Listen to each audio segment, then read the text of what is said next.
Was death on a distant island the final act of the most ambitious commander in Europe? Napoleon Bonaparte was born on the 15th of August in the year 1769 in the town of Ajaccio on Corsica, to a family of poor nobles who had barely sworn allegiance to France after the island was ceded by Genoa. The little Corsican, with a lofty forehead and serious gaze, possessed an extraordinary mind and a thirst for knowledge. But the early years of his studies at the military school in Brienne seemed dull and routine until he realized that behind the strict lectures lay the principles of a new era. The little stubborn boy diligently honed his strategic boards and drawing tools, and even in his youth he was noticed as a soldier accustomed to winning before crossing the border, an unusual calm before the storm. The early French Revolution opened a path for him, and like a hurricane, he burst into the flames of the era, leaving behind a trail of victories and fates. In the year 1789, he brought his first trophy to Italy. He taught an army of French soldiers, worn down by hunger and homelessness, not only to march, but also to command themselves. Did he think that the gold of Italy would bring immortality to his name? Captured Venetian artillery, chests of gold, and paintings revived Paris's faith in the young generalship, while Italy itself saw in him a defender of republican ideals. People followed him, ready to die for a better life, and he sang their deeds. But he never forgot about the numbers, replenishing the treasury, reorganizing governance, creating client states. An extraordinary shadow from the east swept with his forces to Egypt when Bonaparte left European shores in the year 1798 with an ambitious plan to deprive the British of their sea routes. Did myths and reality merge into one? A series of defeats at sea did not disgrace him. The siege of the Alexandria citadel, the battle at the pyramids, the first scientific reconnaissance, and the commissioned expeditions of scholarly researchers who opened ancient Egypt and its antiquities to Europe. His return to native France culminated in triumph when he stepped onto the shores of Saint Raphael in December of the year 1799 without gunfire or cries, as if simply returning from an ordinary mission. What lay behind the shine of the consular mantle? In November of the year 1799, the coup of the 18th Brumaire brought him to the position of first consul of the Republic, and he initially spoke of liberty, equality, and fraternity, but then slowly changed his rhetoric, introducing reforms in administrative governance, the tax system, and the judiciary under the aegis of the Civil Code, where revolutionary ideas and a desire for order were combined. The metric system, the state bank he established, the University of France, and the structure of prefectures, which the world spoke of as a miracle of centralization, transformed the country into a machine of governance. Could an entire Europe be kept on a short leash? In the year 1804, he proclaimed himself Emperor of the French under the dome of the Cathedral of Notre Dame in Paris, taking the crown from the hands of the Pope and placing it on his own head to show that power came only from him. His vast estates, palaces, scarlet cloak, and golden epaulets became symbols of the coming era. He gave thrones to his brothers and relatives across the continent. Joseph sat in Naples, Jerome in Westphalia, Louis ruled Holland, and his sister Elisa received Tuscany. Was his dynasty strong, or was it built on the shifting sands of ambition? Monarchies trembled and were simultaneously awed, for his manner of receiving foreign ambassadors resembled that of ancient emperors, and his gestures were perfected to a fault. What faltered in the face of the first failures? The blockade of England, which he called the Continental System, was meant to break trade routes across the English Channel, but it did not account for the resilience of the British and the Europeans' inclination towards profitable smuggling. Defeats in Spain and Portugal exposed the weakness of constant resistance, and the war in the Pyrenees turned into a long, exhausting conflict. The campaign in 1812 became the apex of problems. Facing polar cold, hunger, broken roads, and determined guerrilla resistance, his grand army lost most of its cavalry and artillery. How did the Iron Hand tremble before frost and hunger? The retreat through Smolensk and Borodino, the burned Moscow, and fruitless negotiations all became the prologue to the fall of former greatness. Was the verdict in this decisive battle written in advance? After the defeat at the Battle of Waterloo in 1815, the era of 100 days ended when he re-entered Paris, but he could no longer restore his former power. The coalitions of European powers convened at the Congress of Vienna resolutely refused to recognize his authority, and in April 1814, he was exiled to Elba, where he was given the island with the title of sovereign, but without hope of return. Can one come back after losing the past? After several months, he escaped from Elba, stepped onto French soil, and gathered supporters. But the final defeat at Waterloo put an end to his dreams. Why hold the world in a fist if the heart cannot contain peace? In the governor's palace on the island of St. Helena, lost in the Atlantic Ocean, he spent his last years under the watch of British officials. The cold climate, rare visits from sailors, the weight of isolation, and notebooks full of memories and plans that were never meant to be realized. He meticulously recorded the details of life in exile, described the order on the island, the daily routine, taking medicine, short walks along the rocky shore, calls to his personal doctor, Francesco Antomarchi, who later conducted the post-mortem and discovered a cancerous tumor in the emperor's stomach. Can one possess the whole world if there is no power over one's own body? In the last months, he experienced increasing abdominal pain, swelling in his legs, and weight loss. But he was tormented not only by physical ailments, but rather by the fading of meaning, the passing of an era that he himself had created. Can one die with greatness? On the 5th of May in 1821, Napoleon Bonaparte passed away in the presence of his closest associates, barely suppressing a groan of pain. His remains were buried under a mulberry tree on the island, and nearly 2 decades later, in 1838, by the personal order of King Louis Philippe, the great general's ashes were returned to France and solemnly laid in the crypt beneath the dome of Les Invalides in Paris. Thus ended the story of a man whose dreams of being the master of Europe resulted in reforms of state structure, laws, roads, and schools, but did not spare him from loneliness and illness, which became the final chord of a great but tragic destiny. If you enjoy such calm narratives about history, please subscribe to the channel. It is free and helps me continue. Did you know that the last years of the emperor were spent under the weight of a painful illness and inner turmoil? Napoleon Bonaparte demanded the presence of women at all hours, but their closeness hardly eased his inner storm. His intimate encounters were often quick and mechanical, followed immediately by sudden, inexplicable fits of rage. In those moments, he would scream, overturn furniture, strike the walls with the back of his hand, and terrify even the bravest courtiers. What caused the great commander to become so unhinged? He was described as volcanic, when such outbursts of anger occurred more frequently, each time followed by long, silent hours of deep melancholy. By the year 1806, courtiers began to notice that the emperor was increasingly forgetting his own orders, contradicting himself in council, and could not concentrate for more than a few minutes.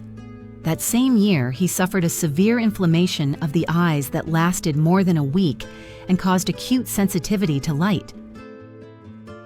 5 years later, in 1811, His speech became slurred, and orders would change several times during a single meeting. He accused his closest allies of treason, only to forget his suspicions a few hours later. Doctors noted tremors in his left leg and constant twitching at the corner of his mouth, dry skin, and a feeling of numbness in his fingers. The strain on his heart and nerves manifested as pain in his limbs, especially at night, when the emperor faced unbearable spasms. The combination of symptoms indicated a late stage of syphilitic infection of the spinal cord, known as tabes dorsalis. But this illness was not spoken of aloud in court circles. Some attributed it to incredible fatigue, others to constant stress. But the closest ones began to whisper that their ruler was no longer himself. How much was hidden behind this silence and malaise? The turning point came with his exile to the island of St. Helena, a volcanic cradle in the South Atlantic, where he was sent after his final defeat at Waterloo in 1815. At the age of 46, Napoleon found himself imprisoned among the cliffs above the raging ocean. The journey was humiliating. He was brought there, frail from exhaustion and illness, and he understood that he would never return to France. His health began to decline rapidly. Each morning he awoke with nausea, his appetite vanished, and his abdomen swelled with fluid from the heat. The smell of decay filled the room where he lived in the residence of Officer Saint-Lagarde, and the air was a mix of the stench of damp cloth, rancid sweat, and the looming threat of his own imminent demise. Torturous bouts of stomach pain were not new to him. Even during the campaign near Dresden 2 years prior, he had been gripped by severe diarrhea and cramps that rendered him unable to ride or give orders. He lay in his tent, hunched against the cold, while the troops awaited directives that never came from a commander, immobilized by a powerful illness. Those historic weeks became the first testament to the fact that physical weakness could overshadow even the most brilliant military plans. Those historical weeks became the first evidence that physical weakness can overshadow even the most brilliant military plans. It is not surprising that the reference to St. Helena coincided with the period when Napoleon increasingly focused on his legacy. He was rewriting reports of his campaigns, editing personal correspondence, and strictly controlling all publications related to his image. According to some historians, it was chronic pain, and possibly a developed neurological condition that triggered episodes of paranoia and long silent periods. With the restriction of his freedom of movement, his body gradually changed. The once proud profile, captured in white marble busts, was replaced by a swollen face, drooping eyelids, and a body bloated with fluid. His muscles withered, and his legs became so thin that walking from the bed to the window required support from servants. In the most difficult days, he could not rise without assistance. On the island, conditions were worse than in any prison. Numerous reports from his court mentioned constant food shortages, spoiled meat, and cheap wine that caused heartburn. Drinking water was often insufficient, and its quality left much to be desired. Every meal became a torture for the emperor. He clutched his stomach after barely taking a sip and hurried to leave the table to escape the unbearable pain. His digestion slowed to almost a complete stop, and every bite brought a new wave of agony. British guards noted that in the mornings the emperor looked exhausted and weary, while in the evenings he was seized by chills and fever. His pulse became barely perceptible, and the shadows on his face spoke of the growing proximity of death. The historical context only intensified the tragedy. The war had ended, but Europe remained tense, and Napoleon's fate became a symbol of lost ambitions and continuous struggle. Only a small portion of his doomed thoughts reached his correspondence with relatives, where he complained of endless boredom and loneliness. In letters to generals, he would recall the glorious days of Marengo and Austerlitz, then accuse the island's governor of betrayal and espionage. However, not a single letter left the island until his death. Such was the strictness of censorship. Many years later, people debated the cause of his death.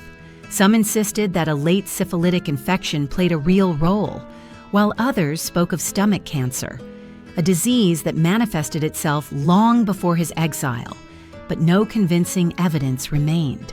He lived on the island for almost 6 years, during which European powers sought a new balance of power, formed the Holy Alliance, and made plans in which Napoleon's name no longer sounded like a threat.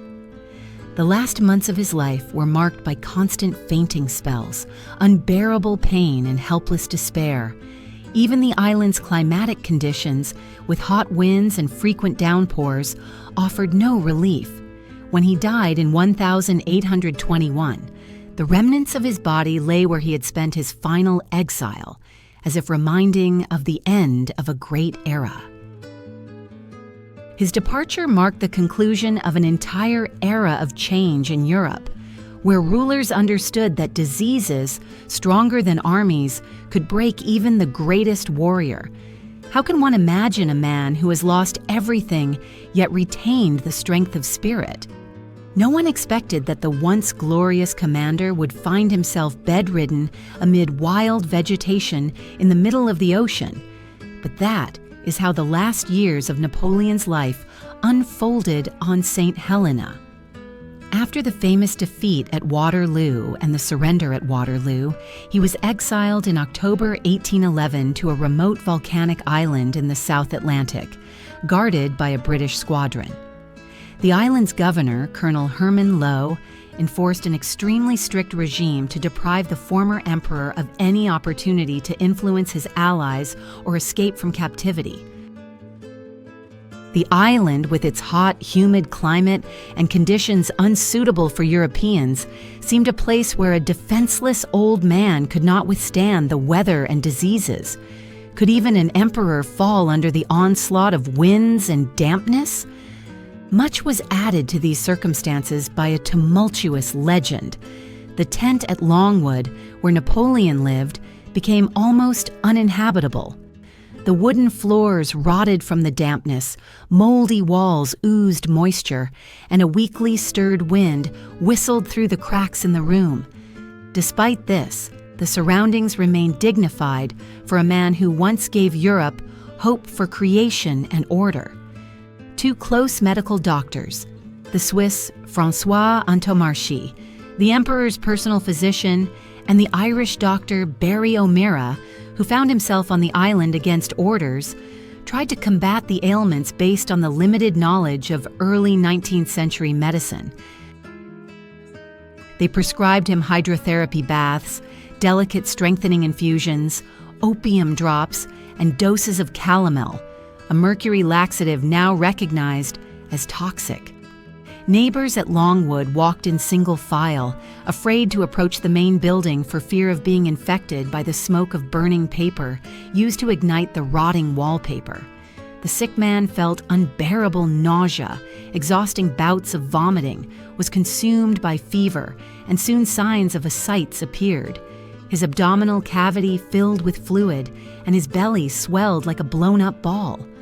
Who could have thought that so many years after glorious campaigns, the greatest commander would become a prisoner of his own illness? A vivid image of hopelessness emerged in how leeches were applied to his temples, believing in the miraculous power of bloodletting, and how assistants slowly pulled a shining frog from his mouth. That was what they called the emesis basins at the time. The remainder of his energy was spent battling pain, while his lungs began to fail. Long coughing fits indicated possible tuberculosis, which, combined with malignant growths in the stomach, slowly destroyed his internal organs. Periodically, he gasped for breath, stroked the medallion with a portrait of Josephine that always lay nearby, and whispered indistinct words, listening to his own memories of the Battle of Austerlitz, while a black void flowed through his consciousness. Why did these images return to him? The staff at Longwood spoke of rare moments of clarity when he recalled the names of the cities that had succumbed to his marches: jubilant Vienna, trembling Berlin, and awestruck Petersburg. And again, the air shifted as if in rhythm with these memories, although almost all his companions had long since left the world of the living or forgotten the importance of listening to the old man in the gray official room. Gradually, isolation became complete. Napoleon refused to speak with Lowe, confiding in his Italian valet, Agostino Marchand, and General Albin de Laplace, who took turns serving as the only witnesses to his rapidly fading life. Gradually, the isolation became complete. Napoleon refused to speak with Lowe, entrusting himself to his Italian valet, Agostino Marchand, and General Albin de Laplace, who took turns serving as the only witnesses to his rapidly fading life. It seemed that they not only served him, but were also doomed to share the burden of despair and preserve the dignity of the emperor, albeit one stripped of his throne and army. With what strange persistence, they wiped the bloody eruptions around his mouth when they could have fled under the cover of night and never seen again either that smell, the shadows in the corners of the room, or the relentless ticking of time. Could fear not release a person even when his heart was beating its last? The fact that this kind of torture had lasted for more than 5 years was mentioned in passing. 5 full sunny years, during which he woke each night from new pains, struggled to swallow the cold water that doctors had to bring in jugs to avoid the murky liquid tainted with ink, and in the morning light, the aromas of decay and dampness were overwhelming. Throughout all this time, no one from the governor or the cabinet in London acknowledged that death stood at the doors of Longwood.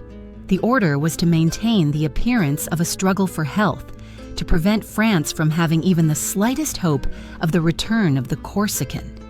However, there were rumors that the approved reports for the press were edited to change fever to slight malaise and vomiting with blood to nervous digestive disorder. Paulus pro patria mori. Local officers would joke when they gathered in the governor's privileged club by the croquet field. The secrecy only intensified Napoleon's suspicion. He insisted that food be prepared in his presence, saw how the cooks were changed every few days, and a special order was established in the dining room. Tasting testers would take a sip and wait an hour before allowing the emperor to eat. At night, despite his weakness, he held vigils over cartographic aids, studied routes for a possible escape, and devised plans for a getaway to America or to the Barbary pirates, who, according to rumors, could slip to the shores of the Sahara and provide him with support. But who would believe such schemes, considering the state he was in? He could barely lift himself in the high-legged medical chair, held up by 2 aides at the elbows. And when another attack of ascites burst his abdominal wall, he groaned so loudly that neighbors could hear him even through closed doors. What could be stronger than the pain that could frighten even a battle-hardened emperor? At the beginning of the year 1820, his condition worsened. A heart cough joined the inflamed organs. The fever did not subside, and Napoleon could no longer sit upright. His body lay more and more often, hunched and pale. Casual visitors felt at the doors. It was hard to breathe from the damp, cloying smell of blood and medicinal brews. When in April 1820 the British admiral came to official receptions, he refused to raise a glass to the health of the ex-emperor so as not to arouse suspicion of sympathies for the pearl of French ruin. Soon after, listeners of hussar songs in distant Europe perhaps first wondered, what had become of Napoleon? Rumors of his death circulated, but there were no official announcements, and curiosity filled the gaps with fiction. There were rumors of his death, but there were no official announcements, and curiosity filled the gaps with fiction. Is it not a classic of the human fate to leave this life without a farewell word and without spectators to witness the great moments of glory? The outcomes were predetermined. When in May of 1820 he first declared his enduring fatigue and asked not to be disturbed, no one harbored any illusions. Nevertheless, he was referred to in reports as calm and agile in bright momentary flashes, as if that could somehow resurrect the former ruler in the imagination. After all, on the 19th of May in 1820, he turned his gaze to the windows through which the autumn midday sun did not shine, and, according to Marchand, succumbed to the final bout of fever. Unable to withstand a new fit of vomiting, he pressed his head into the pillow and let out a quiet sigh, yielding to death, which now reigned over his body but not over the memory of him. Who could have predicted that decades later, Napoleon's heart would become a symbol of the eternal struggle between greatness and transience? After his death, his body was examined by two British doctors, Sir Bissett Cook and Captain Edward Augustus Walter, who noted a serious hole in the stomach wall, confirming signs of a malignant tumor. Fate decreed that he was to be buried on the island, but in 1835, his remains were secretly transported to France and laid to rest in the Hôtel des Invalides in Paris, where they are now crowned by a grand sarcophagus. Thus passed a man who took upon himself the mission to change the course of history, leaving behind not only maps of campaigns and codes of reforms, but also a long, bitter lesson about how imperfect human strength is in the face of its own fragility. How paradoxical it seemed.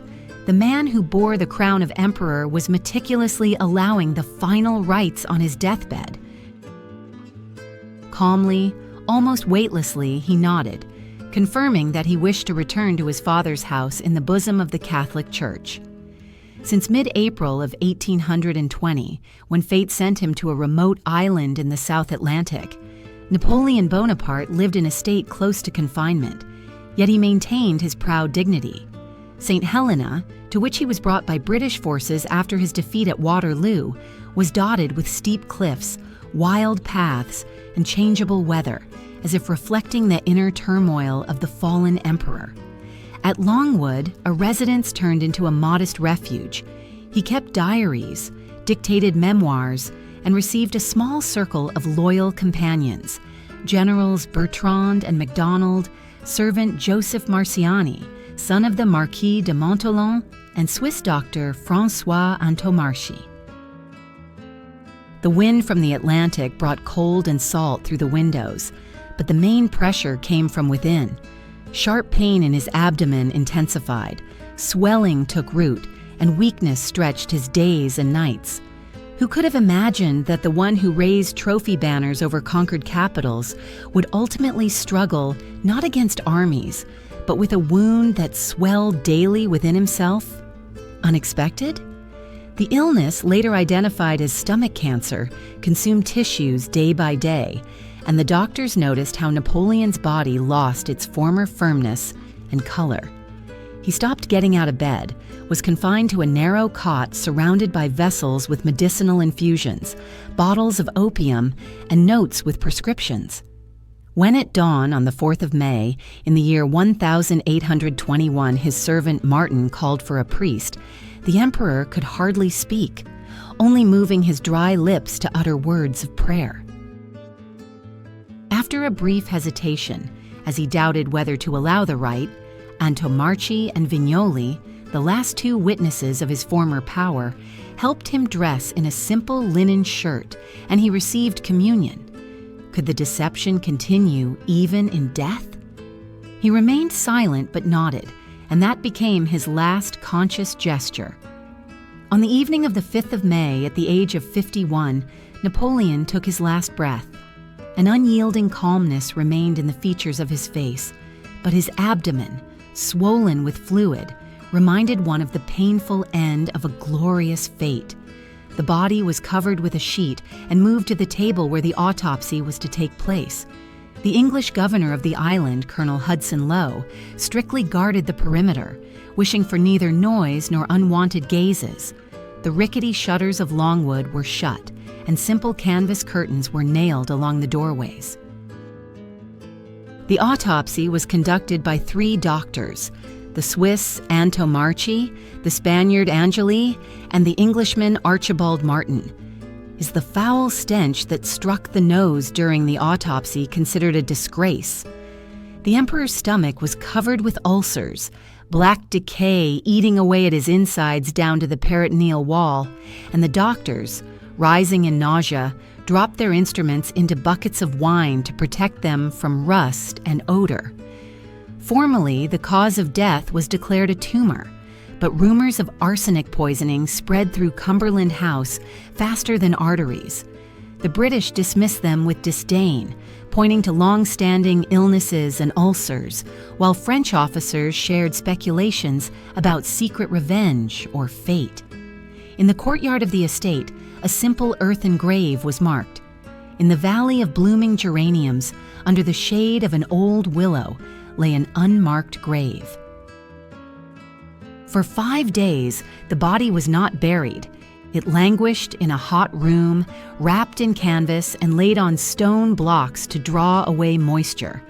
The skin grew pale, the lips slightly parted, as if he were still waiting for the return of greatness. The lips that once issued directives for marches and decrees could now not whisper a sound, and in the folds of the greatcoat, which retained the scent of military campaigns, a box of snuff was found, a gift from Josephine, who had died 5 years earlier. During sporadic debates about whether to place a uniform and saber with him, some advised to preserve them as relics, while others feared desecration of the remains. The funeral finally took place on the 9th of May in the year 1821 in the silent presence of a few witnesses. The English presented a wooden coffin, while the French added a simple board inside with an English cross but no name.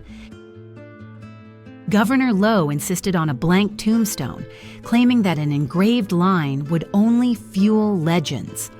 Suddenly, the world once conquered by his sword and pen turned away from him on his final journey. Is justice really so merciless? Exactly 5 months after his abdication and final exile, Europe returned to monarchy. The Bourbons restored the throne, leaving Napoleon's legacy in the past, while the only legitimate son, 10-year-old Prince Napoleon Francois Charles Joseph Bonaparte, lived in exile and inherited neither title nor power. The death of the great commander, whose laws formed the basis of the civil code, whose ambition reshaped the political map of the continent, turned out to be a quiet, unceremonious act of transience, not a gunshot, not a rebellion, but a painful decay of flesh. The irony of fate was that he, who conquered Europe with fire and a desire for greatness, was defeated by that which does not obey commands and decrees, time and the merciless course of illness. Is it surprising that the greatest commander of Europe fell not to a bullet, but to a treacherous ailment? At the dawn of the millennium, in the year 1869, a boy was born on the rocky island of Corsica, whose name would forever change the face of the continent, Napoleon Bonaparte. His family of Italian nobility lived modestly yet ambitiously. His father, Carlo, a lawyer by education, raised his son in the spirit of enlightenment and love for the homeland, while his mother, Letizia, instilled resilience and an unwavering character. Young Napoleon distinguished himself early with a lively mind and an unyielding temperament, and when he turned 9, his parents sent him to study at French military schools. A fateful encounter with artillery determined his destiny. In the army regiment, he captivated his teachers with composure and a striving for perfection, and soon, as a young lieutenant, he witnessed the French Revolution. Like a whirlwind of a storm, the events of the Revolution overturned the established order. King Louis XVI fell to the guillotine, and the country, engulfed in the enthusiasm of freedom, rushed to conquer the old regimes. It was in this era that the strategist and statesman were formed. At the age of 20, Napoleon took command of the Italian army and achieved a series of impressive victories, shaking the Austrian forces and granting France new territories. Just as a sculptor reflects the soul in stone, so the commander carved his ideas into the fate of Europe. No longer just soldiers, but entire nations gained a new faith in the greatness of republican ideals. But the world could not long endure his triumphs. Napoleon's ambitions grew alongside his armies. Could such a force be contained? In the year 1799, he toppled Egyptian pyramids to battle English fleets, and then, through cunning and bravery, secured supreme power in Paris. The turning point of fate was the coup of the 18th Brumaire, when Napoleon, taking advantage of the chaos of the Directory, proclaimed himself first consul. Step by step, he transformed the Republic into an empire, declared himself emperor, crowned his wife, Josephine, and overshadowed even the kings of the Old World. But his politics were not sustained by victories alone. He created the first modern civil code, established state schools, reorganized the tax system, and laid the foundations of the Bank of France. Thanks to Napoleon, the principle of equality before the law and secular education began to spread in the conquered countries of Europe. Was it possible to imagine a world without his reforms? However, the price of greatness is always high. His ambitions led him to clash with Russia in the year 1711 and to the severe retreat of his army from the Moscow winter. "The earth weighs on a man no less than a bullet," remarked the soldiers trudging through the snowdrifts. This harsh winter exposed the fragility of the boldest plans and immediately shook the emperor's authority. But Napoleon did not yield. After 16 months of exile on the island of Elba, he was resurrected by the return of the 100 Days, reassembling his troops and marching towards Paris. Was fate ready to grant him a place once more? The fateful Battle of Waterloo in 1815 dashed his hopes. The coalition forces under the command of the Duke of Wellington and the Prussian Field Marshal Blücher delivered a crushing response. The empire fell, and Napoleon found himself in exile on the island of St. Helena, lost in the middle of the Atlantic, where the wind tore off straw roofs and the harsh clay of the narrow bay offered no shelter from the storms. Did he ever find himself far from the marble halls of palaces and triumphal arches? In the solitude of his last refuge, he became a prisoner of foreign soldiers and his own ailments, stomach ulcers, heightened stress, and possibly a slowly growing malignant tumor gnawed at his body. Under the harsh conditions of quarantine, he kept diaries, dictated notes to biographers, but his memory gradually failed him, and the artist Arsène Verrier, sketching his portrait, horrifiedly noted the swelling of his face and the flabbiness of his muscles.